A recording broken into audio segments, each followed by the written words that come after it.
네, 안녕하세요. 모래세무에서 인사드리게 된 조봉기 세무사입니다. 네, 오늘 제가 이 모래세무에 이렇게 출연을 해서 이제 영상을 좀 준비하게 된 이유는요.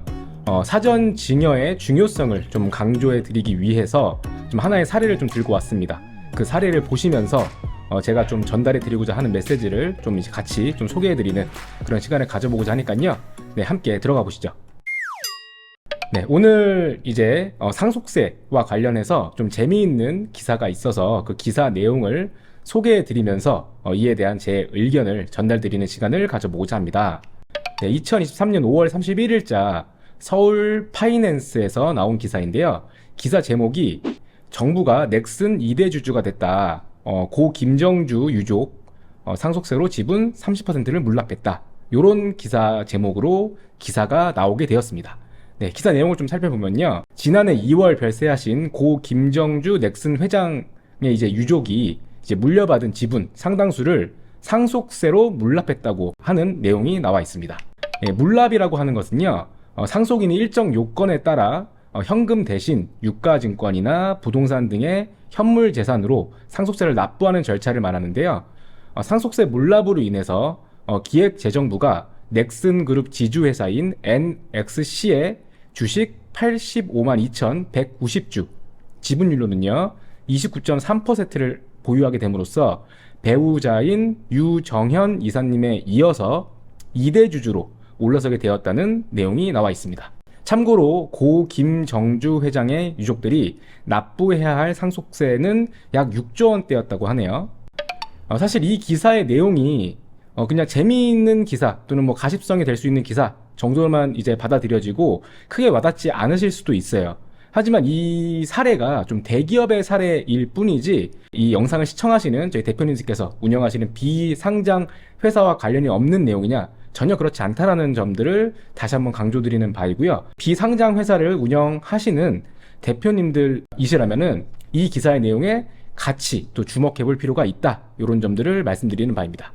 저희 영상을 꾸준히 시청해주신 대표님들께서는요, 이제 어느 정도 알고 계시겠지만 비상장 주식의 평가는 상증세법에서 정하는 일명 보충적 평가 방법에 의해서 이루어지게 된다라는 점 알고 계실 거예요. 그런데 문제는요, 이렇게 평가된 주식 가액이 대표님께서 예상하시는 수준보다 훨씬 더 커질 수 있다는 점입니다. 이는 비상장 주식 평가액 계산 방식이 순자산 가치와 순손익 가치를 2대 3의 비중으로 가중평균하는 방식을 택하고 있기 때문인데요. 손익 가치가 더 높은 비중으로 반영이 되다 보니까 회사에 쌓여있는 누적 잉여금에 비해서 훨씬 더 과도하게 주식 평가액이 산정되는 경우가 발생하게 됩니다. 예를 들어서요, 회사의 누적 미처무 이익 잉여금이 10억 원인 회사의 가치를 상증세법상 방식에 의해서 계산을 해보면요, 20억, 뭐 크게는 30억까지도 산정이 될 수 있다라는 부분인데요.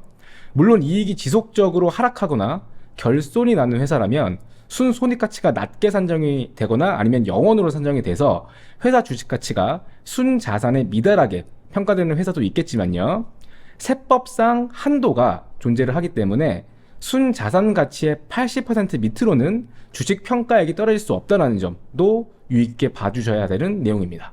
여기서 또 한 가지 문제는 뭐냐면요, 비상장 주식은 사실상 황금성이 매우 낮거나 거의 없다라는 점인데요.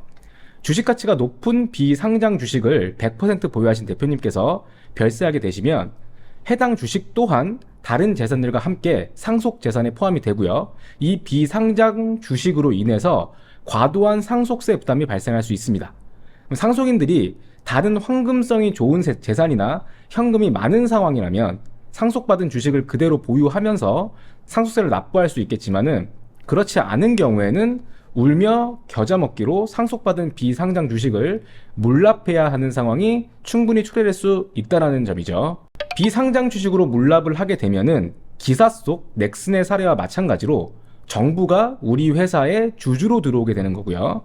그때부터는 더 이상 기존의 가족회사처럼 회사를 운영할 수 없게 되는 웃지 못할 상황이 현실이 될 수도 있다는 점입니다.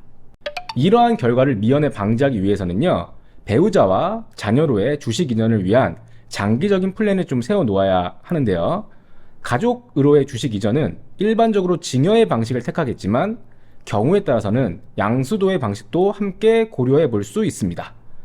징여는 10년 동안 합산과세되어 세부담이 가중되는 문제가 있기 때문에 양수도의 방식까지도 종합적으로 고려해서 세부담 측면에서 가장 유리한 방법을 찾아내는 것이 중요한 이슈가 됩니다. 물론 매우 많은 케이스가 존재하기 때문에 각 케이스별 효과 분석이 수행되어야 하고요. 이뿐만 아니라 자금 출처에 대한 사전 준비와 특수관계인 간의 거래에 따른 세무상 리스크 검토 또한 선행되어야지 정확하고 효과적인 설계를 할 수 있습니다. 이미 주식 가치가 매우 높아서요. 일반적인 이전 방식으로 설계를 하는 것이 부담스러운 상황이신 분들도 계실 거예요.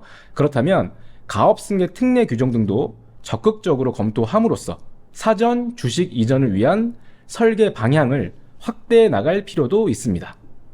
이 영상을 시청하시는 대표님들 중에서는요, 당장 상속 개시의 이슈가 있으신 분들은 아마 없으실 겁니다. 하지만 주식 이전 및 주주 재구성에 대한 설계는 그 기간이 길면 길수록 절세 효과가 극대화될 수 있고요. 더욱 다양한 방법들을 검토해 볼 수 있다는 장점이 있으니까요. 안정적인 부의 이전과 가업 승계를 위해서 하루라도 빨리 이에 대한 준비를 해주시는 것을 추천드리는 바입니다. 네, 이미 조금 늦었다고 생각하시는 대표님이나 그의 자녀분들께서 이 영상을 시청하실 수도 있을 것 같은데, 하지만 그러한 경우에도 충분히 활용해 볼 만한 방법들이 있으니까요.